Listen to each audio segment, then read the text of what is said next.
الحمد لله وحده والصلاة والسلام على سيد الرسل وخاتم الأنبياء محمد وعلى آله وأصحابه وأزواجه وذرياته وأتباعه وبارك وسلم تسليما كثيرا كثيرا. أعوذ بالله من الشيطان الرجيم. بسم الله الرحمن الرحيم. وما أصابكم من مصيبة فبما كسبت أيديكم ويعفو عن كثير. وما أنتم بمعجزين في الأرض وما لكم من دون الله من ولي ولا نصير. صدق الله مولانا العظيم وصدق رسوله النبي الصادق الوعد الأمين. اللهم صل على محمد وعلى آل محمد كما صليت على إبراهيم وعلى آل إبراهيم إنك حميد مجيد. اللهم بارك على محمد وعلى آل محمد كما باركت على إبراهيم وعلى آل إبراهيم إنك حميد مجيد. بزرگوں، بھائیو، عزیزو، 25واں پارہ ہے اور سورہ شورا، اس کی 2 آیتیں آپ کے سامنے تلاوت کی ہیں. اللہ پاک فرما رہے ہیں، اور جو پڑے تم پر کوئی سختی مصیبت، سو وہ بدلہ ہے اس کا جو کمایا تمہارے ہاتھوں نے، اور معاف کرتا ہے بہت سے گناہ. اور تم تھکا دینے والے نہیں بھاگ کر زمین میں، اور کوئی نہیں تمہارا اللہ کے سوا کام بنانے والا اور نہ مددگار.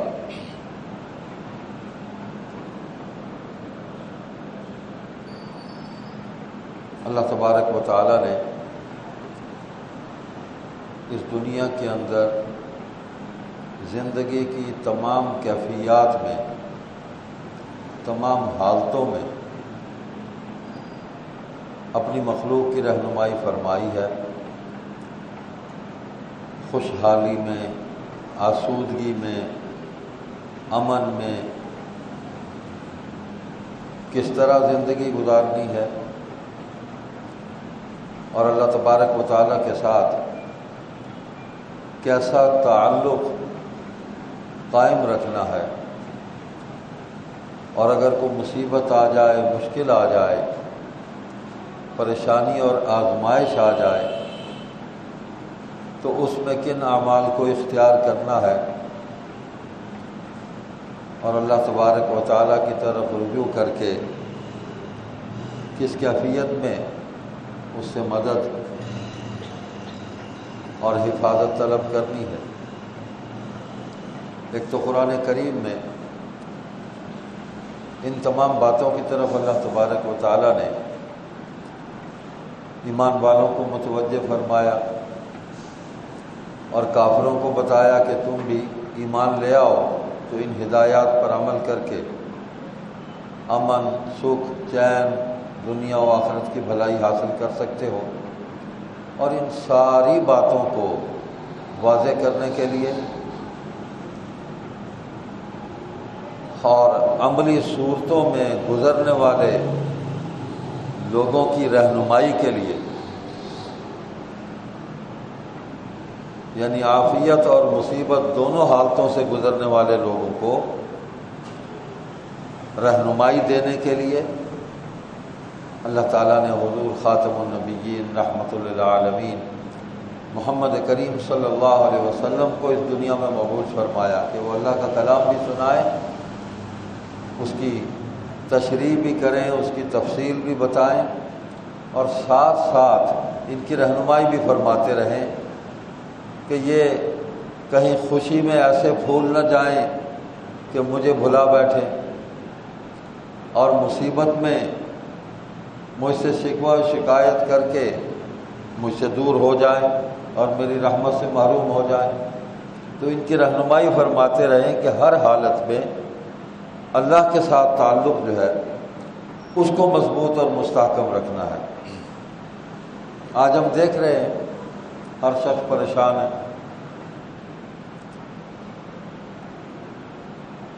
انفرادی طور پر بھی اجتماعی طور پر بھی پریشان ہے، مصائب میں مشکلات میں مبتلا ہے، اور پھر اس پر شکوہ گناہ ہے، شکایت کر رہا ہے، بجائے اس کے کہ وہ غور کرے اس بات میں کہ یہ پریشانی کیوں آئی، اسباب کیا ہے، مصیبت میں کیوں مبتلا ہوا، اس کے اسباب کیا ہیں، مجھے اس کیفیت میں اور اس حالت میں کیا کرنا چاہیے، ان باتوں میں غور کرے، لیکن نہیں۔ اور ایسا بھی ہے کہ ہر مصیبت اور ہر پریشانی کی ذمہ داری اپنے ساتھ والے دوسرے شخص پر آدمی ڈال رہا ہے کہ تیری وجہ سے ایسا ہوا۔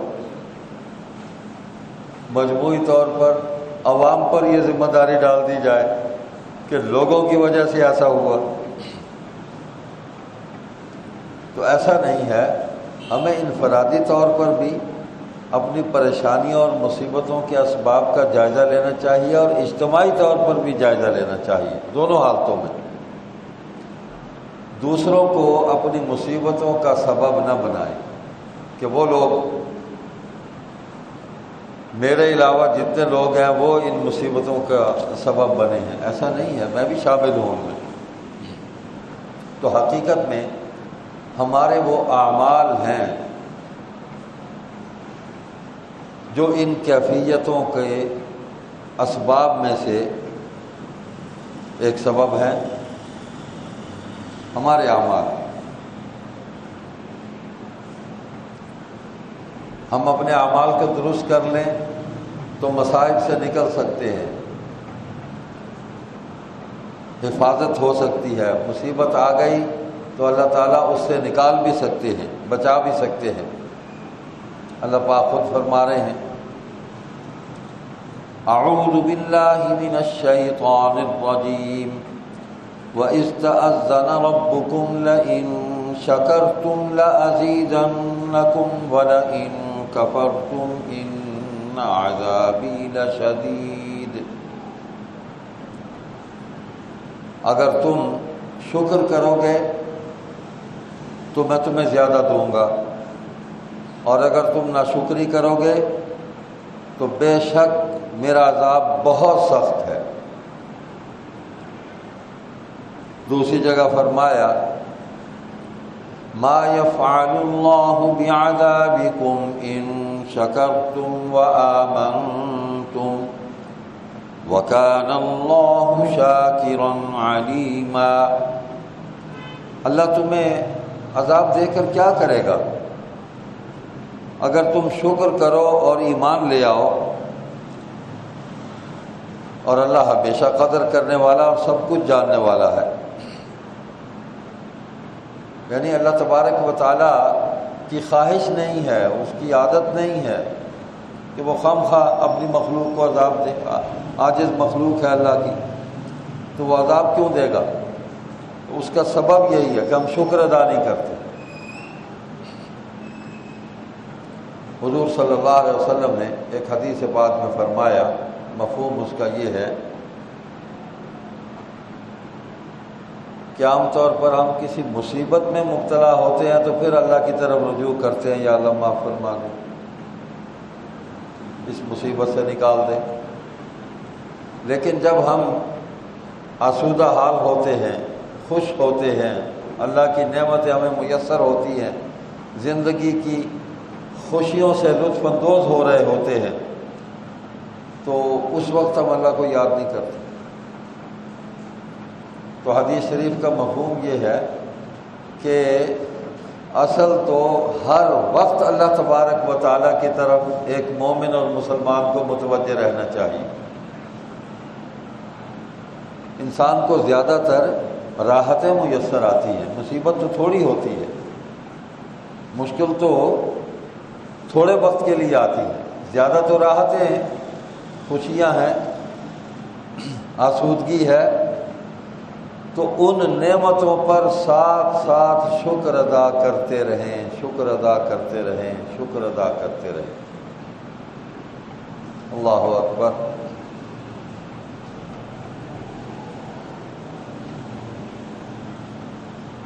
اور وہ شکر ادا کرنا یہ سب سے اہم ہے ایک مومن اور مسلمان کی زندگی میں۔ تو مصیبت آ جائے تو پھر اللہ سے پناہ مانگے، اللہ کی مدد مانگے، استغفار کرے۔ پہلا کام شکر ادا کرنا ہے، اور استغفار بھی ساتھ ساتھ ہے۔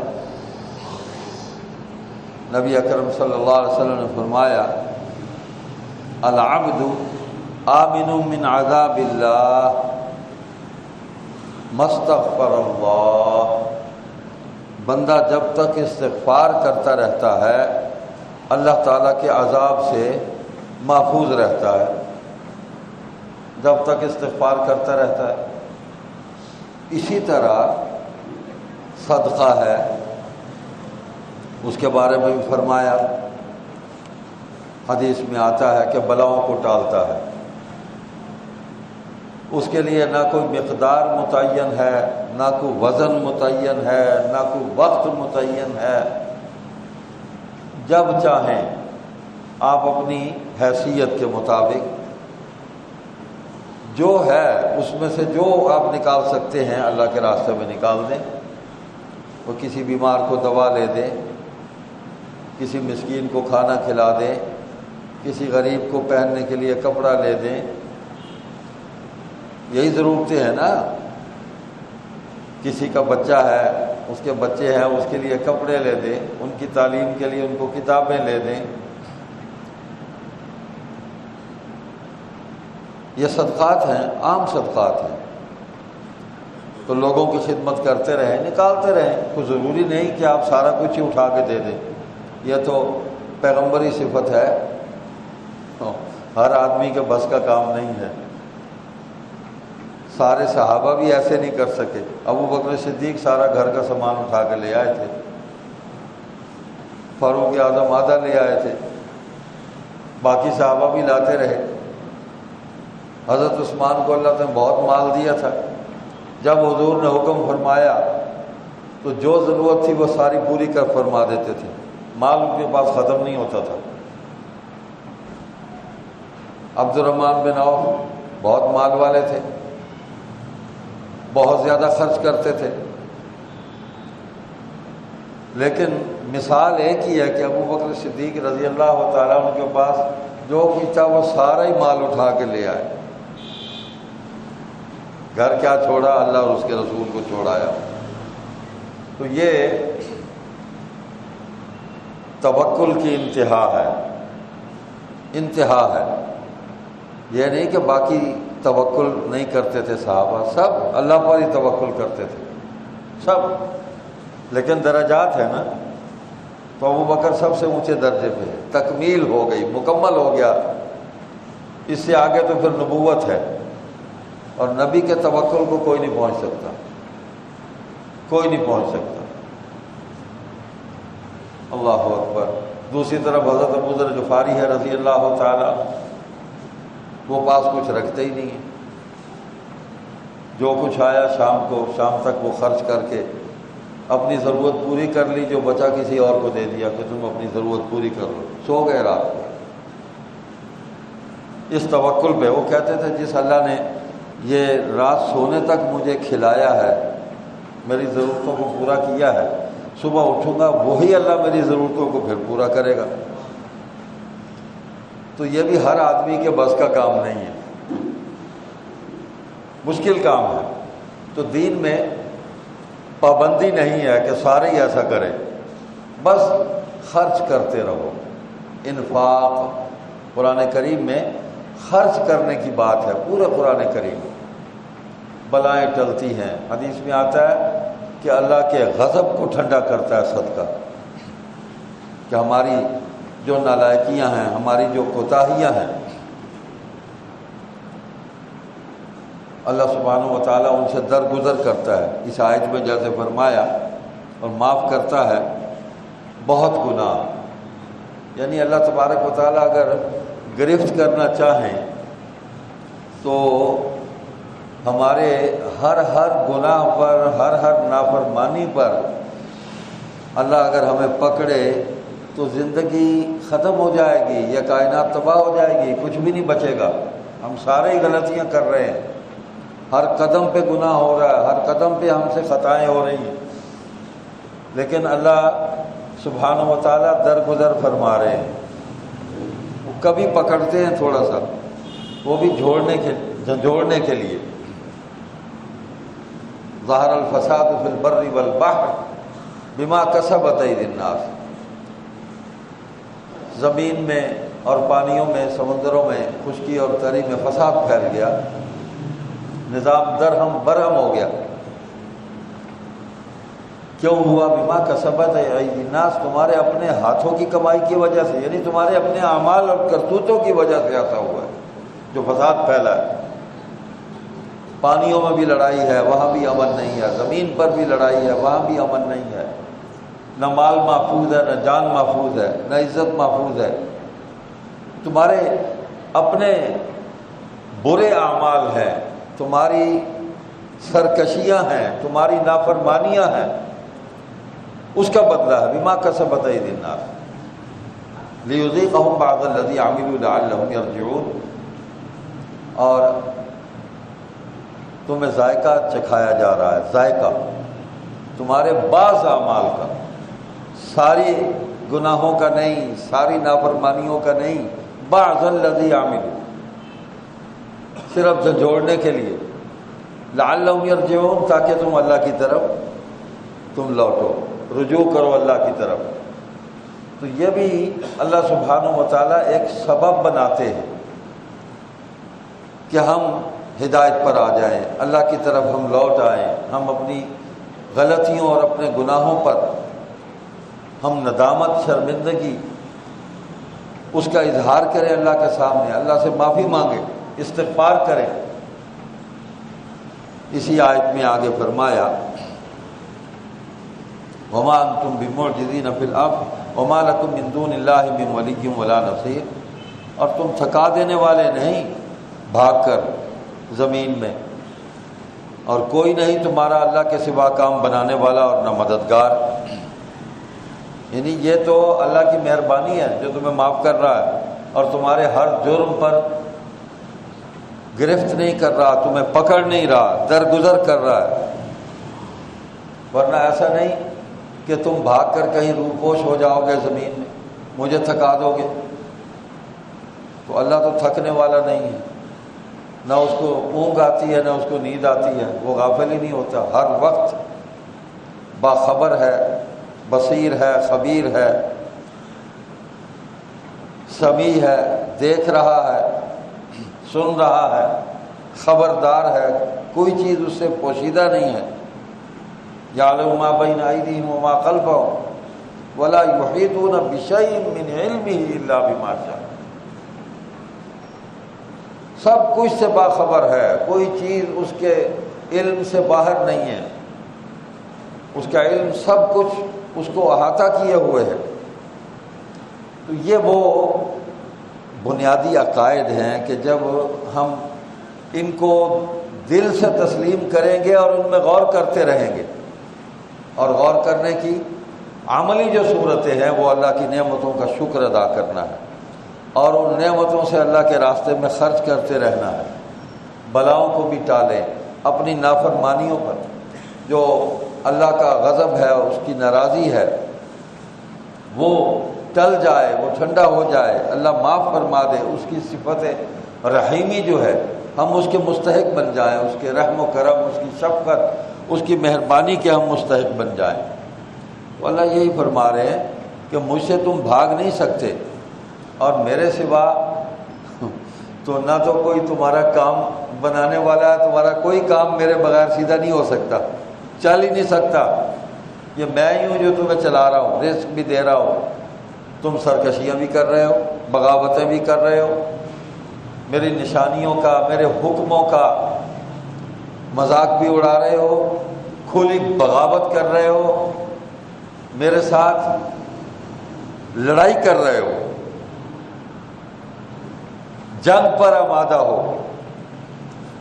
اس کے باوجود میں تمہاری غلطیوں کو، تمہارے گناہوں کو درگزر کر رہا ہوں مسلسل، بس کہیں ایسے تھوڑا سا پکڑ کے جھنجھوڑتا ہوں، اللہ اکبر، تاکہ تم میری طرف لوٹ آؤ، تمہیں احساس ہو جائے کہ اللہ ہم سے ناراض ہو گیا۔ تو اللہ فرماتے ہیں نہ تو تمہارے کام چلانے والا کوئی ہے، نہ تمہاری مدد کرنے والا کوئی ہے سوائے میرے۔ میں ہی کام چلاؤں گا، میں ہی تمہاری مدد کروں گا، مشکل سے میں ہی تمہیں نکالوں گا۔ تو نعمتیں جب اللہ عطا فرماتا ہے تو اس پر شکر ادا کریں، اور جب مصیبت آئے، مشکل آئے تو اللہ سے مدد مانگیں۔ قرآن کریم میں اللہ تبارک و تعالیٰ نے بڑے واضح طور پر فرمایا، یا ایھا الذین آمنوا استعینوا بالصبر والصلاۃ ان اللہ مع الصابرین۔ ایمان والو، مدد لو، اللہ کی مدد لو۔ کس سے، کس ذریعے سے اللہ کی مدد ملے گی؟ بالصبر والصلاۃ۔ اب یہ صبر جو ہے یہ مصیبت پر ہے، اور اللہ کی رضا پر راضی ہونا، اور پھر صلاۃ ساتھ جو ہے یہ اللہ کے سامنے اپنے عاجز ہونے کا، اپنے مجرم ہونے کا، اپنے گناہ گار ہونے کا اللہ کے سامنے اقرار ہے، اور اس سے مدد طلب کرنا ہے۔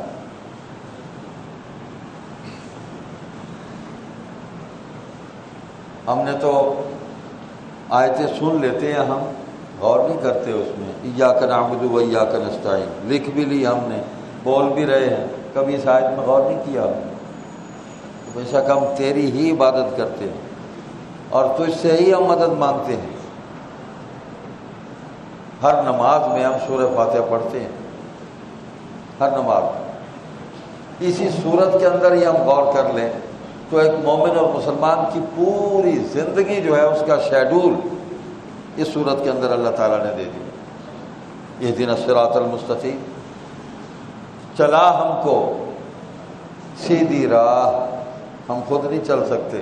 جو کچھ ہماری سوسائٹی میں ہو رہا ہے ہم اس کو دیکھ کر متاثر ہوتے ہیں۔ انسان کی عادت ہے، فطرت ہے، کسی چیز کو سنتا ہے، دیکھتا ہے، متاثر ہوتا ہے، مرعوب ہوتا ہے، اس کا اثر قبول کرتا ہے اور پھر چلتا ہے اس پر۔ تو ان کیفیات کے اندر بھی اللہ تبارک و تعالیٰ کہتے ہیں کہ اپنی مرضی سے نہ چل، اپنے آپ کو میرے سپرد کر دے۔ اہدنا الصراط المستقیم، چلا ہم کو راہ سیدھی تو چلا۔ ہماری نظر دھوکہ کھا سکتی ہے، ہمارا مشاہدہ جو ہے وہ غلط ہو سکتا ہے، ہماری سماعت غلط ہو سکتی ہے۔ جو آدمی کچھ کہہ رہا ہے وہ کہنے میں کچھ اور ہے، اس کے پیچھے کیا ہے ہم نہیں جانتے۔ تو جو ہم سن رہے ہیں کیا وہی ہے جو وہ کہہ رہا ہے؟ تو اس کے پیچھے جو ہے، اس کے دل میں جو ہے وہ تو جانتا ہے۔ تو اس لیے اللہ فرماتے ہیں کہ مجھ سے مانگو کہ تو اے اللہ خود ہمیں سیدھے راستے پر چلا۔ اور پھر آگے راستہ بھی متعین کیا، راستہ بھی متعین کیا، صراط الذین انعمت علیہم، ان لوگوں کے راستے پر جن پر تیرا انعام ہوا، جن سے تو راضی ہو گیا، جو تیرے انعام کے مستحق بن گئے۔ غیر المغضوب علیہم ولا الضالین، ان لوگوں کے راستے پر نہ چلانا، بچانا ہمیں جو تیرے غضب کا شکار ہوئے، جن سے تو ناراض ہو گیا۔ تو بات تو ساری طے ہو گئی۔ اب انعام والے راستے کون سے ہیں؟ جو حضور صلی اللہ علیہ وسلم نے ہمیں تعلیم فرمائے، ان راستوں پر چل کے دکھایا۔ اور غضب والے راستے وہ ہیں جو شیطان معاشرے کے اندر چلاتا ہے، جو اللہ کے غضب والے راستے ہیں، اللہ کی ناراضی والے راستے ہیں، اللہ کی کبریائی کو، اس کے اقتدار کو، اس کی بادشاہت کو، اس کی دائمی بادشاہت کو چیلنج کر رہی ہے مخلوق، چیلنج کر رہی ہے۔ ایسے بھی ہیں وہ پوچھتے ہیں کہاں ہے تمہارا خدا؟ اسی سوسائٹی میں موجود ہیں لوگ، کہیں دور جانے کی ضرورت نہیں ہے، پوچھتے ہیں کہاں ہے تمہارا خدا؟ یہ لوگ سیلاب میں ڈوب گئے تو بلاؤ اس خدا کو، وہ نکالے ان کو آ کے۔ وہ جب 1917 میں روس کا انقلاب آیا تو اس سے پہلے جب وہ ہٹلر نے تباہی مچائی وہاں لینن گراڈ پہ، وہاں قتل ہوا یہودیوں کا، اور جتنے بھی یہ ایتھیسٹ تھے، لا مذہب، خدا کا انکار کرنے والے، ان کا قتل عام ان کا بھی ہوا۔ تو اس وقت انہوں نے کہا عیسائیوں کو بھی بلایا، مسلمانوں کو بھی بلایا، یہودیوں کو بھی بلایا، اور انہوں نے کہا کہ بھائی صاحب اپنے اپنے خدا کو بلاؤ، اسے کہو مہربانی کرے، ہمارے حال پر رحم کرے، ہمیں اس مصیبت سے نکالے۔ یہ وہ کہہ رہے تھے جنہوں نے یہ جملہ کہا تھا، وہ kicked out the God from our country، ہم نے خدا کو ٹھڈے مار کے اپنے ملک سے نکال دیا۔ تو وہ اس وقت خدا کو جیسے کوئی مانتا تھا، خدا کو ماننے والوں کو بلایا کہ مہربانی کرو ذرا اپنے خدا کو تو بلاؤ، مانتے ہیں۔ وہ فرعون بھی جب ڈوب رہا تھا تو اس وقت کہتا تھا کہ میں تیرے خدا کو مانتا ہوں۔ تو اب وقت گزر گیا تھا، راستہ تو ایک ہی تھا نا، اسی راستے سے فرعون نے گزرنا ہے، اسی راستے سے موسیٰ علیہ السلام نے گزرنا ہے۔ تو فرعون ڈوب گیا، موسیٰ علیہ السلام نکل گئے۔ تو راستہ بتانے والا اللہ ہے، راستے میں امان دینے والا اللہ ہے، راستہ صاف کرنے والا اللہ ہے۔ اس سے اگر رابطہ ٹھیک ہے تو آپ راستہ عبور کر جائیں گے، نکل جائیں گے۔ اگر اللہ سے رابطہ خراب ہے تو پھر راستے میں رہ جائیں گے، پھنس جائیں گے، پھر آپ شور مچاتے رہیں آخر میں کہ جناب میں مانتا ہوں تیرے رب کو، مجھے بچاؤ، تو اب نہیں۔ تو ایسے ہی ہے، قرآن کریم کے اندر اللہ پاک نے متوجہ کیا، فرمایا کہ قیامت کے دن پھر لوگ کہیں گے کہ یا اللہ ہمیں دوبارہ دنیا کے اندر بھیج، تاکہ ہم وہاں جا کے تیرے حکم بجا لائیں، تیری عبادت کریں، تیرے راستے میں جو مال تو نے دیا اس کو خرچ کریں، پھر تو ہمیں یہاں بلا تو ہم یہ نیکیاں لے کے آئیں اور تو ہمیں معاف فرما دے۔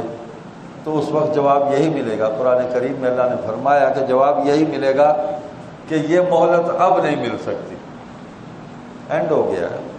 تم اتنی زندگی دی، ساری نعمتیں دی، اختیار دیا، طاقت دی،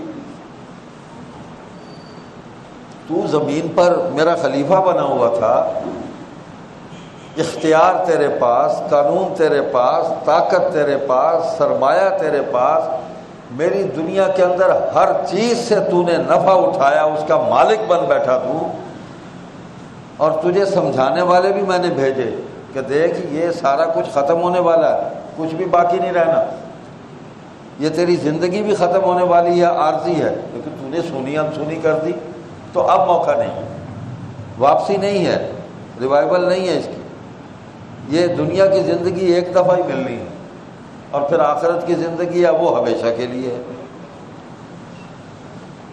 تو یہ دار العمل ہے، وہ دار الجزا ہے، وہاں بدلہ ملنا ہے۔ تو اللہ سبحانہ و تعالیٰ سے ہم نے اچھا بدلہ طلب کرنا ہے، ہر وقت اس سے بھلائی مانگنی ہے، خیر مانگنی ہے۔ مصیبت ہے تو یا اللہ اس کو ٹال دے، مشکل ہے تو یا اللہ اس کو دور کر دے، اور اگر کہیں پھنس گئے ہیں یا اللہ پھر صبر بھی دے دے، میں تو اسے شکوہ نہ کروں، شکایت نہ کروں، بنتی نہیں ہے نا، اللہ سے کیا شکایت کرو گے؟ اللہ سے تو عافیت طلب کی جائے، سلامتی اس سے مانگی جائے، حفاظت اس سے مانگی جائے۔ جتنی دعائیں حضور صلی اللہ علیہ وسلم نے تعلیم فرمائی ہے، ہر دعا کے اندر اللہ سے خیر، بھلائی، سلامتی، عافیت، حفاظت، نعمتیں یہی مانگی۔ ہر قدم پر دعا ہے، ہر عمل کے ساتھ دعا ہے۔ یعنی آدمی کا کوئی وقت اور کوئی کام جو ہے، جب تک اس کے حواس بحال ہیں اور وہ جاگ رہا ہے، اللہ تعالیٰ سے اس کا رابطہ ختم نہ ہو، یہ ہے دین اسلام جو حضور صلی اللہ علیہ وسلم ہمارے لیے سب سے بڑی خیر اور بھلائی اور نعمت لے کے آئے۔ میں ابھی پڑھ رہا تھا آتے ہوئے وہ دعا، مجھے یاد بھی تھی لیکن سامنے آ گئی۔ کسی شخص کو مصیبت میں دیکھو، تکلیف میں دیکھو، بہت زیادہ تکلیف دہ بیماری میں دیکھو، کوئی شخص ہے نابینا ہے، آنکھوں سے محروم ہے، ایک آنکھ سے محروم ہے، سماعت نہیں ہے، گونگا بہرا ہے، نہ بول سکتا ہے نہ سن سکتا ہے، ٹانگ سے معذور ہے، بازو نہیں ہے،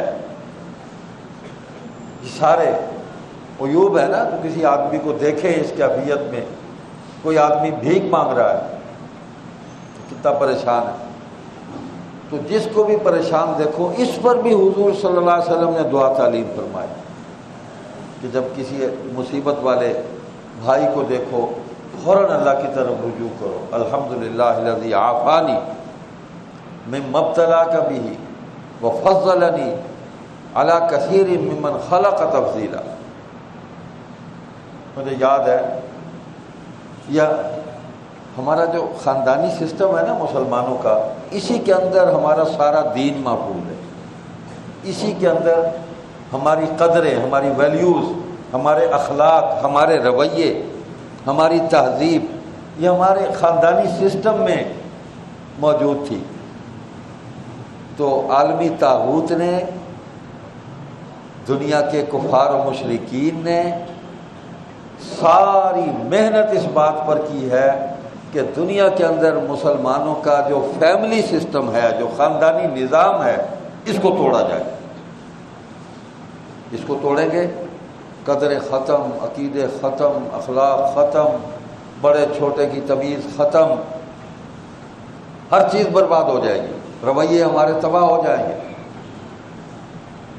تو ہم سب کو اللہ کا شکر ادا کرنا چاہیے۔ ہمارے والدین نے ہمیں گود میں لے کے کلمہ پڑھایا، ہمیں کلمے کی لوری دی ہے۔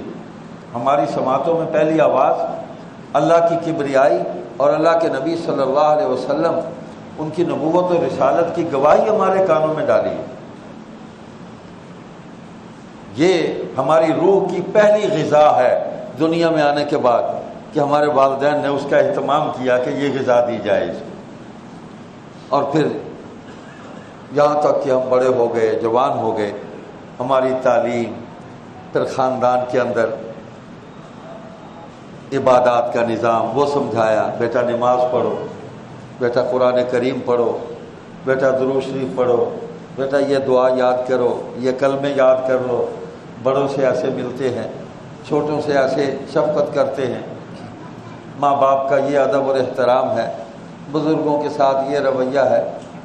یہ ساری باتیں، رشتہ داروں سے کیسے چلنا ہے ہم نے، ہمسائے کے ساتھ ہمارے کیا معاملات ہونے چاہیے، تو عملی طور پر بھی اور زبانی طور پر بھی یہ ہمیں گھر میں، ہمارے خاندانی نظام کے اندر یہ چیزیں آگے منتقل ہوتی آئی ہیں۔ یہ وراثت ہے ہماری، لیکن آج تباہ ہوگی۔ الا من رحم اللہ، خوش نصیب ہیں ہم لوگ کہ ہمیں یہ چیزیں ہمارے والدین نے دی اور کسی نہ کسی کیفیت میں بچی کچی موجود ہیں، ان کو بچانا چاہیے اور آئندہ اپنی اولاد کے اندر اس کو منتقل کرنا چاہیے۔ حضرت مولانا طاؤل محسن بخاری رحمۃ اللہ علیہ بیمار تھے، نشتر ہسپتال میں، زندگی کے آخری دن تھے، تو وہ کسی مریض کے رونے کی یا اس کے چیخنے کی آواز سنی انہوں نے اپنے کمرے میں، تو یہ دعا پڑھی انہوں نے۔ تو میں نے ان سے پڑھی تو ہوئی تھی لیکن یاد نہیں کی ہوئی تھی، تو ان سے سن کے اس دن میں نے یاد کی. میں نے کہا جی آپ دوبارہ پڑھیں اس کو، میں اچھی طرح یاد کرتا ہوں. پھر مجھے دعا کا ترجمہ بتلایا، پھر اس کو سمجھایا مجھے. میں اللہ تعالیٰ شکر ادا کرتا ہوں.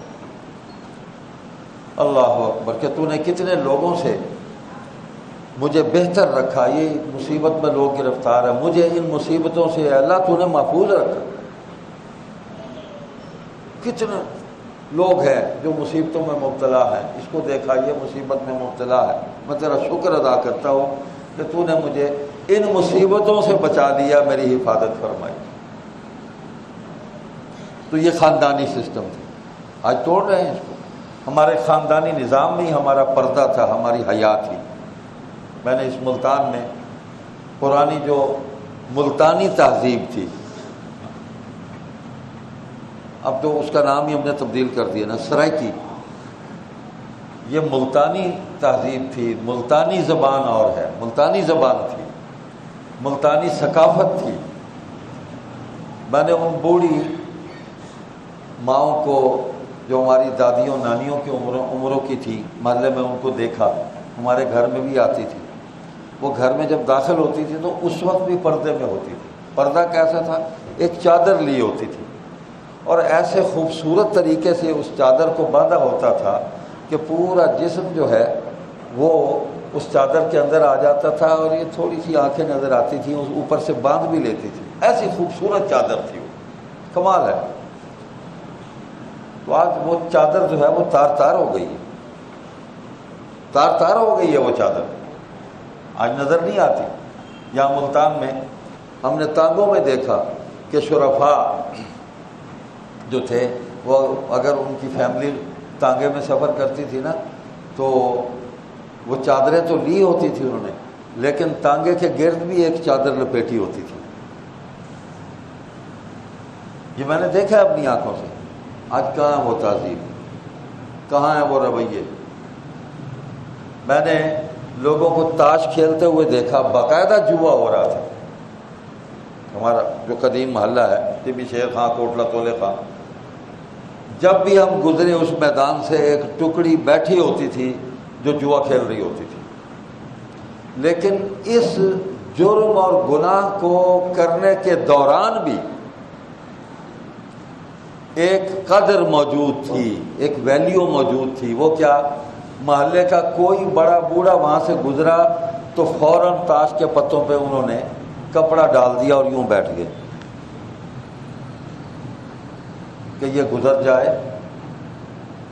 مثلا شاہ صاحب گزرتے تھے، عطاءاللہ شاہ بخاری رحمۃ اللہ علیہ، ہوئے شاہ صاحب آدھے پر ہوئے، سر پہ بھی کپڑا لے لیا، تاش پر بھی کپڑے ڈال دیے. یہ حیا تھی، ایک لحاظ تھا. اور شاہ صاحب بعض اوقات رک بھی جاتے تھے، کچھ سلام بھی کرتے تھے، کچھ نصیحت بھی کرتے تھے کہ اگر یہ میرے احترام میں کچھ دیر کے لیے اس برائی سے رک گئے ہیں تو اس سے میں فائدہ اٹھا لوں، میں ان کو کوئی نصیحت کر دوں، تو میری بات سنیں گے. اب یہ اگر میرے احترام میں انہوں نے اس گناہ کو روک دیا ہے تو اب میری بات بھی سنیں گے. تو وہ بڑے خوش ہوتے تھے کہ اتنا بڑا آدمی ہے، گزرتے ہوئے میں سلام کیا. اب صورتحال یہ ہے کہ چھوٹا بڑے کو سلام کرنے کے لیے تیار نہیں ہے. وہ میں ان کو سلام کرا، وڈا آیا، بڑا چھوٹے کو نہیں کرتا، چھوٹا بڑے کو نہیں کرتا. حضور صلی اللہ علیہ وسلم فرماتے ہیں سلام کو پھیلاؤ، پھیلاؤ، اس سے تمہارا تعلق بڑھے گا. ہماری سوسائٹی جو ہے اس کے اندر ایک ربط اور تعلق قائم ہو جائے گا. ہم ایک دوسرے کے دکھ بانٹنے کے لیے تیار ہو جائیں گے، طبیعتیں ہماری تیار ہو جائیں گی. لیکن ہم سلام ہی چھوڑ دیا، اور کرتے بھی ہیں تو السلام علیکم صحیح تلفظ کے ساتھ ہم نہیں کرتے، اس کو بھی بگاڑ دیا. دوسری تہذیب کے اثرات آ گئے، ہم نے اس کو see off, welcome, good bye, tata, یہ تو پرانا ہو گیا ٹاٹا. نئی کئی چیزیں آ گئی، کئی چیزیں نئی آ گئی. جو دین اللہ نے ہمیں دیا ہے بھائی، یہ بیت الخلاء میں جانے کا بھی طریقہ بتلاتا ہے. پیشاب کرنے کا طریقہ بھی بتلاتا ہے کہ بیٹھ کے ایسے کرو تمہارے پاؤں پر چھینٹے نہ پڑے، تمہارا جسم ناپاک نہ ہو، تمہارے کپڑے ناپاک نہ ہو، استنجا ایسے کرو۔ نبی صلی اللہ علیہ وسلم اس امت کے روحانی باپ بھی ہیں۔ جس طرح باپ اپنی اولاد کی تربیت کرتا ہے، حضور علیہ السلام نے یوں اپنی امت کی تربیت کی ہے۔ جانے سے پہلے دعا پڑھ کے جاؤ، بایاں پاؤں پہلے اندر رکھو، باہر نکلو تو دایاں پاؤں باہر نکالو، مسجد میں آنا ہے، بیت الخلاء میں جانا ہے، ہر عمل کے ساتھ اللہ کے ساتھ جو رجوع ہے نا، اللہ سے تعلق، اس کو قائم کیا ہے حضور صلی اللہ علیہ وسلم کہ مخلوق خالق سے کبھی جدا نہ ہو، خالق سے جڑی رہے۔ آج یہ نکل گئی ہیں چیزیں ہمارے الا من رحم اللہ۔ جو لوگ مسجد سے تعلق رکھتے ہیں، دین والوں سے تعلق رکھتے ہیں، خود گھر کے اندر دینی ماحول موجود ہے، ماں باپ نے یہ محنت کر کے ماحول بنایا ہوا ہے، کوئی اخلاقیات، کوئی ہمارے سماجی رویے وہ موجود ہیں خاندانی، تو وہ لوگ بچ گئے۔ آپ بچ گئے اسی لیے بچے ہوئے ہیں آپ، ورنہ آپ کا کیا کام مسجد میں آنے کا؟ اکثریت اس وقت مسجد سے باہر ہے، اس کو پتہ ہی نہیں ہے کہ جمعہ کیا ہوتا ہے، جمعہ کی نماز کیا ہوتی ہے، اس دن کی کیا فضیلت ہے، کوئی احساس ہی نہیں ہے ان کو۔ لیکن آپ اس لیے بچے ہوئے ہیں کہ آپ کے خون کے اندر ماں باپ نے یہ چیزیں شامل کی ہیں، آپ کی تربیت کے اندر ماں باپ نے یہ چیزیں شامل کی ہیں، عقیدہ بھی اور عمل بھی، تو بچ گئے۔ ماں باپ اب جواب دہ نہیں ہیں، اب جواب دہ ہم ہیں اللہ کے ہاں، کہ تمہارے ماں باپ نے تو تمہیں ٹھیک چیز منتقل کر دی تھی، تم نے اس کو بچایا یا اس کو ضائع کیا۔ تو آج ضرورت ہے کہ ہم اپنے ایمانوں کو بچائیں، اپنی اولاد کے ایمانوں کو بچائیں، معاشرے میں بسنے والے مسلمانوں کے ایمانوں کو بچائیں۔ اسی ایمان کی روشنی میں ہمارے اعمال درست ہوں گے تو یہ جتنے بھی فساد زمین کے اندر پھیلا ہوا، جو مصیبت آئی ہوئی ہے، جو مشکلات ہیں، سیدھی بات ہے یہ اللہ کا عذاب ہے۔ اچھا، یہ اگر اللہ نے نہیں بھیجا، میں ان سے پوچھتا ہوں کہ جو کہتے ہیں where is God, who is God, what is God, دیسی منہ اور ولایتی چیخیں، بھائی روک لو نا۔ آپ ریڈ الرٹ تو دے رہے ہیں کہ پانی آ رہا ہے، بچا لو اپنے آپ کو، تم کیوں نہیں بچا سکے؟ بچا لو پھر۔ مرتے ہوئے آدمی کو تم نہیں بچا سکتے، زندگی تم کسی کو نہیں دے سکتے، رزق تمہارے قبضے میں نہیں ہے، تم خود محتاج ہو، خود محتاج ہیں، جو دکھاوے کے لیے لوگوں میں جا کے مطلب سب کچھ تقسیم کرتے ہیں کہ الحاج سیٹھ پتھر اللہ صاحب آ گئے ہیں پتہ نہیں کہاں سے، خود محتاج ہے۔ اللہ یہ چھین لے ابھی تو یہ کھڑا ہوا مجھے مانگتا ہوا نظر آئے گا، میں ذاتی طور پہ جانتا ہوں۔ ہمارے ایک ملنے والے ہیں، کوئی دور تھا، ان کا کارخانہ تھا لوہے کا، نواز شریف کے باپ وہاں دہاڑی پر کام سیکھتا تھا، اس نے لوہے کا کام سیکھا ان سے، میاں شریف نے لکھا اس نے، لیکن آگے کیا ہوا؟ سودی کاروبار شروع کیا۔ وہ کہاں پہنچ گئے؟ سکون ان کو بھی نہیں ہے، نہیں ملے گا۔ جنہوں نے ملک اور قوم کو لوٹا ہے، بالکل لوٹا ہے، کوئی بھی نہیں بچا، یہ ذہن میں رکھے، کوئی بھی نہیں بچا جس نے نہ لوٹا ہو، اس کو سکون نہیں ملے گا جتنی مرضی دولت اکٹھی کر لے، اللہ کے عذاب میں ہی مبتلا ہے۔ اور کیا ہے؟ گھر سے بے گھر، در بدر، خاک بسر۔ تو آج اس کی اولاد میں اب ایک بچہ ہے، یہ کیفیت ہے، آپ تصور نہیں کر سکتے، دیکھ کر ملنے والے ترس آتا ہے، یا اللہ رحم فرما۔ یہی دعا کرتا ہوں۔ یہ وہ ہے کہ جن کے پاس یہ لوگ آ کے کام سیکھ کے کہاں پہنچے، کارخانہ گیا، جداد گئی، دکانیں گئیں، سب کچھ ختم ہو گیا، پینی لیس۔ پھر اب پوچھو ویئر از گاڈ؟ تو یہ جو آفت آئی ہے، یہ جو مصیبت آئی ہے، یہ ہمارے اعمال کی وجہ سے ہے، ہماری نافرمانیوں کی وجہ سے ہے۔ کون اللہ سے معافی مانگ رہا ہے؟ کون استغفار کر رہا ہے؟ کون اللہ کی طرف رجوع کر رہا ہے؟ حضور صلی اللہ علیہ وسلم تو آندھی آتی تھی، تھوڑی سی تیز ہوتی تھی تو آپ صلی اللہ علیہ وسلم کا چہرہ انور متغیر ہو جاتا تھا، سرخ ہو جاتا تھا، پریشانی کا اظہار فرماتے تھے، یا اللہ رحم فرما، یہ آندھی کہیں طوفان نہ بن جائے، یہ آندھی نقصان والی نہ بن جائے۔ یہ وہی آندھی تھی نا، یہ قوم عاد اور قوم سمود جیسے تباہ ہوئی۔ پہاڑوں میں گھر بنائے ہوئے تھے تراش کے، کہتے تھے اس کے اندر کیسے طوفان داخل ہوگا، تو ہوا نے ان پہاڑوں کو چیرا، ان کے گھروں کے اندر داخل ہو کر ان کو ٹکڑے ٹکڑے کیا، کہ روک لیتے ہوا کو۔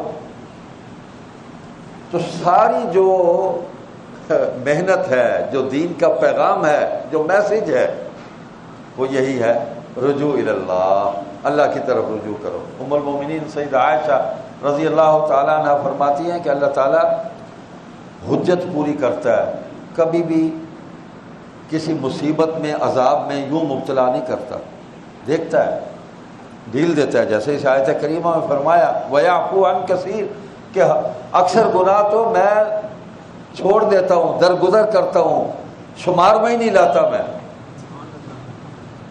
جو تم سارا دن صبح سے شام تک کر رہے ہو ان میں اکثر جو ہے میں درگزر کرتا ہوں۔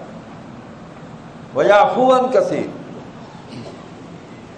معاف کرتا ہوں، چھوڑو، کوئی نہیں، بندہ ہے میرا۔ تو یہ اما عائشہ فرماتی ہیں کہ جب کوئی بالکل ساری حدوں کو توڑ دیتا ہے، مقابلے پر آ کر کھڑا ہو جاتا ہے، تو پھر اللہ کا عذاب آ جاتا ہے، کہ سمجھانے والے بھی موجود ہیں، اللہ کا راستہ دکھانے والے بھی موجود ہیں، وہ دعوت بھی دے رہے ہیں، پکار بھی رہے ہیں، راستہ دکھا بھی رہے ہیں، متوجہ بھی کر رہے ہیں، لیکن ہم انسنی کر رہے ہیں، چل ملا واج وڈا آیا، خدا نہ کوئی رشتہ داری یہی دی ہے، تو بہت برا ملا ہم میں سے ہی ہے، اسی سوسائٹی کا فرد ہے، ہمارے ہی خاندانوں میں سے ہے، بہت برا ہے، لیکن ساری برائیوں کے باوجود ایک اچھائی تو ہے، حی علی الصلاۃ، حی علی الفلاح، اللہ اکبر، اللہ اکبر، لا الہ الا اللہ، لگا تو ہوا ہے نا اس طرف، باقی کون سا سارے جو ہیں وہ معصوم اور پاک ہیں۔ تو غنیمت سمجھو کہ یہ آپ کو دعوت دے رہا ہے، آپ کو بلا رہا ہے، آپ کو متوجہ کر رہا ہے، اس کی قدر کرو۔ اللہ سبحانہ و تعالی ہمارے حال پر رحم فرمائے، لوگ بڑے پریشان ہیں، بہت پریشان ہیں، کروڑ سے زیادہ لوگ جو ہیں وہ اس سے متاثر ہوئے ہیں، ہزاروں جو ہیں اس میں جاں بحق ہو گئے، اللہ ان کی مغفرت فرمائے، خربوں کا مالی نقصان ہوا، خربوں کا، اور ابھی چل رہا ہے سلسلہ، لیکن رجوع اللہ نہیں ہے، اللہ کی طرف رجوع نہیں ہے، کوئی توبہ استغفار نہیں ہے۔ اور وہاں پہنچے کون ہے یہ بھی سوال ہے۔ ہاں کہیں کہیں ہماری پاک فوج جو ہے اس کے جوان پہنچے ہیں، ریسکیو کیا انہوں نے، محنت کی ہے انہوں نے، اپنا منصبی جو فرض ہے انہوں نے ادا کیا ہے، اللہ ان کو جزائے خیر دے۔ لیکن باقی کون پہنچا ہے؟ ملا لوگ پہنچے، مدارس والے پہنچے ہیں، مساجد والے پہنچے ہیں، دینی جماعتوں اور تنظیموں کے کارکن پہنچے ہیں، جمعیت علماء اسلام کے انصار الاسلام پہنچے ہیں، جماعت اسلامی کی الخدمت والے پہنچے ہیں، مجلس احرار کے شعبہ خدمت خلق پہنچا ہے، وہ تقی عثمانی صاحب کے مدرسے والے، بنوری ٹاؤن والے، الرشید ٹرسٹ والے،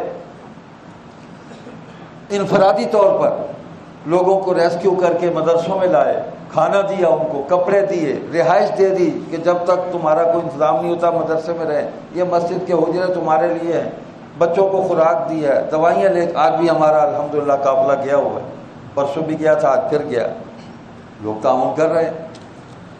تو وہ کہاں ہیں وہ این جی او؟ وہ کہاں ہے حکومت؟ کس کو کہتے ہیں حکومت؟ کون ہے حکمران؟ اس ملک کا کوئی وارث ہے؟ کوئی پوچھنے والا ہے؟ ذرا لوگوں کیا ہے تو سنیں جا کے، یہ لے ڈوبیں گی۔ وہ مصیبت میں تو آئے، اللہ ان کو اس مصیبت سے نکالے، اللہ ان پر رحم فرمائے، لیکن پہنچا تو پھر وہی مولوی پہنچا ہے، مسجد والا پہنچا ہے، مدرسے والا پہنچا ہے، اس نے ریسکیو کیا ان کو۔ عام مناظر سوشل میڈیا سب کچھ دیکھ رہے ہیں، آپ کسی تفصیل میں جانے کی ضرورت نہیں ہے، لیکن انسانوں کو دکھ سے نکالنا، ان کا دکھ بانٹ لینا، ان کو خوشی اور مسرت دینا، ان کی خدمت کرنا، یہی دین ہے اور کیا ہے؟ وہ نماز روزہ تو اللہ کا حق ہے، یہ تو پورا کرنا ہی کرنا فرض ہے، اس کے لیے تو ٹائم بھی بہت تھوڑا ہے۔ باقی 24 گھنٹے جتنے ہیں ہمارے، اس میں سے بمشکل 1 گھنٹہ نماز کے لیے نکلے گا، 5 نمازوں کے لیے، باقی تو سارا جو ہے وہ اللہ کی مخلوق کے ساتھ ہم نے بسر کرنا ہے، یا آرام کرنا ہے، ہم نے سونا ہے۔ تو مخلوق کی خدمت، تو دین مخلوق تک پہنچانا یہ بھی انسانیت کی سب سے بڑی خدمت ہے، اور مخلوق کو دنیا کا نفع پہنچانا، ان کا غم غلط کرنا، ان کو خوشی اور مسرت دینا، یہ بھی خدمت ہے، یہ بھی دین ہے۔ ہم نے صرف نماز اور دعا کو دین سمجھ لیا۔ نماز اور دعا تو یہ سپورٹ ہے، سب سے طاقتور سپورٹ ہے ہمارے دنیا کے اعمال کے اندر، کاموں میں برکت پیدا کرنے کے لیے، اللہ کی مدد حاصل کرنے کے لیے نمازیں اور دعائیں جو ہیں یہ سپورٹ ہے ہمارے ساتھ، بڑی مضبوط سپورٹ ہے۔ یہ بھی نہ ہو تو پھر جو کچھ ہوگا تو اللہ کہتے ہیں پھر تم نے دنیا کے لیے کیا تو یہی نمٹا دوں گا، آگے کچھ نہیں ہے اس کا، آخرت میں کوئی اس کا نفع نہیں ملے گا تمہیں۔ تم نے دنیا کے لیے کیا اور تمہیں اتنا اس کا نفع دے دوں گا، اتنا بدلہ دے دوں گا کہ اس میں حق تلفی اور ناانصافی نہیں کروں گا، آخرت میں کچھ نہیں۔ تو آج سوال ہے کہ حکمران کہاں ہے؟ وہ یورپ کے راتب پر پڑنے والی یہود و نصارہ کے اس سودی حرام مال پر پلنے والی وہ این جی اوز اور ان کی نسلیں، وہ کہاں ہیں؟ کہاں ہیں جو اس ملک کے اندر ادھم مچایا ہوا ہے، جنہوں نے، جو اس قوم کو ننگا کرنا چاہتی ہے، جنہوں نے اس قوم سے حیا کو چھینا ہے، احترام کو چھینا ہے، ادب کو چھینا ہے، حلال راستوں کو مسدود کیا انہوں نے، دین کی تعلیم اور تبلیغ کے راستے بند کرنے کی سازشیں کی ہیں جنہوں نے، کہاں ہے وہ؟ انسانیت کے نام پر انسانیت کا قتل عام کر رہی ہیں، جو حرام مال کھا رہی ہیں اس ملک کے اندر، دین کو رسوا کرنے کے لیے، اور دین کا کام کرنے والے لوگ جو ہیں ان کو ذلیل اور رسوا کرنے کے لیے۔ کہاں ہیں وہ این جی اوز؟ کہاں ہیں وہ چیریٹیز؟ کہاں ہیں وہ رفاہی ادارے؟ مر گئے ہیں وہ بغیرت، کہاں ہے؟ تمہیں سانپ سونگھ گیا ہے؟ سوال ہے نا۔ اس دوران بھی بک بک کر رہے ہیں، کئی خنازیر ہیں، وعبد الطاغوت، اب بھی بک بک کر رہے ہیں، لیکن مصیبت زدہ لوگوں کے پاس کوئی نہیں گیا، کوئی نہیں گیا۔ یہ حکومت والے کہاں، وہ کہاں گئے؟ لوگوں کی آہیں تو سنو، یہ ووٹ لینے جائیں گے اور اس ایک دن 2 گھنٹے کے لیے ہر آدمی کی ایک عزت اور توقیر ہے کہ یہ 2 گھنٹے کسی طرح ہمارے ساتھ نکال کے ووٹ ہمیں ڈال دے، بس۔ اس کے بعد کون پوچھتا ہے اس غریب کو؟ بس اس کی اتنی ہی قیمت ہے۔ یہ سسٹم ہی ایسا ہے ہمارا، ظالمانہ سسٹم ہے، ہمارا نہیں ہے، یہ تمہارا ہوگا۔ نہ اللہ نے دیا، نہ اللہ کے نبی نے دیا۔ دین تو ہر قدم پر انسان کی رہنمائی کرتا ہے، انسان کی خدمت کا درس دیتا ہے، انسان سے محبت کا ہمیں درس دیتا ہے، اور مصیبت میں مذہب بھی رکاوٹ نہیں بننا چاہیے۔ انسان جو بھی مصیبت میں ہے اس کی مدد کی جائے۔ صحابہ کے عہد میں اس کی مثالیں موجود ہیں، عیسائیوں کے ساتھ، دیگر کفار و مشرکین کے ساتھ اگر کسی مصیبت میں پریشانی میں کوئی مبتلا ہوا تو صحابہ نے اس کی مدد کی اس وقت، اور اسی اچھے رویے اور اخلاق کے بدلے میں وہ لوگ مسلمان ہوئے۔ اس کی برکت ہے کہ جن لوگوں کی یہ رویے ہے کہ ہم ان کے مذہبی مخالف ہیں، ہم ان کا راستہ روک کر کھڑے ہیں، ہم ان کو تکلیفیں پہنچا رہے ہیں، اور ہماری تکلیف میں وہ ہمارے ساتھ آ کر کھڑے ہو گئے۔ دین تو دیتا ہی انسانیت کا درس ہے۔ یہاں انسانیت کا جو تصور ہمیں ہمارے سامنے پیش کیا جائے، وہ جی انسانیت کا مذہب سے کیا تعلق؟ چھوڑے جی، مذہبی بات نہ کرے جی، انسانیت کی بات کرے۔ واہ، یہ عجیب و غریب فلسفہ لے کر آ گئے کہ انسانیت کی بات کرے۔ یہ جو مذہب کو مائنس کر رہے ہیں نا، یہ بھی تو ایک مذہب پر ہے۔ خدا کا انکار بھی تو ایک مذہب ہے، قرآن کا انکار بھی تو مذہب ہے، اسلام کا انکار بھی تو مذہب ہے، اخلاقیات کا انکار بھی تو مذہب ہے، اور کیا ہے؟ اس کو کیا نام دو گے؟ تم بھی ایک مذہب کے پیروکار ہو، باطل مذہب کے۔ نہیں مانتے ہم تمہارے مذہب کو، ہمارا مذہب نہیں، ہمارا دین ہے۔ مذہب تو وقتی طور پر رہنمائی کرتا ہے، دین انسان کی اس جہان میں بھی رہنمائی کرتا ہے، آخرت میں بھی ہاتھ ساتھ لے کر چلتا ہے، ہاتھ نہیں چھوڑتا اپنے ماننے والے کا۔ مذہب تو یہی چھوڑ دے گا راستے میں۔ سسٹم آف لائف ہے، مکمل ضابطہ حیات ہے، اسلام دین ہے، اسلام مذہب نہیں ہے۔ ہم نے اس کو صرف مذہب قرار دے دیا۔ مذہب میں تو انسانی آراء بھی شامل ہو جاتی ہیں، انسانی خیالات بھی شامل ہو جاتے ہیں۔ دین میں مخلوق کی کوئی چیز شامل نہیں ہوتی۔ نبی علیہ السلام نے جو کچھ بتایا وہ اللہ کی طرف سے بتایا، اپنی طرف سے تو بتایا ہی کچھ نہیں۔ جو کر کے دکھایا وہ بھی اللہ کا حکم تھا۔ وہ دین یہ سراسر دین ہے۔ نبی کی ہر بات، نبی کا ہر عمل، نبی کا ہر قدم، نبی کا ہر معاملہ وہ دین ہے۔ اس سے باہر جو کچھ ہے وہ دین نہیں ہے، وہ کچھ اور ہے، وہ مذاہب ہے۔ اللہ سبحانہ و تعالی ہمارے حال پر رحم فرمائے۔ وقت بہت ہو گیا۔ بھائی یہ سیلاب زدگان ہمارے بھائی ہیں، تو ان کے تعاون کے لیے باہر ہم نے کاؤنٹر بنایا ہے۔ دوست اس طرف توجہ فرما لیں، انشاءاللہ کل اور پرسوں بھی ہمارے ساتھی جائیں گے وہاں، اور ان اپنے بھائیوں کی مدد کریں گے انشاءاللہ جا کے۔ سبحانک اللہم و بحمدک، نشہد ان لا الہ الا انت، نستغفرک و نتوب۔ 26 اگست 2022 مرکز احرار دار بنی ہاشم مہربان کالونی میں نواسہ امیر شریف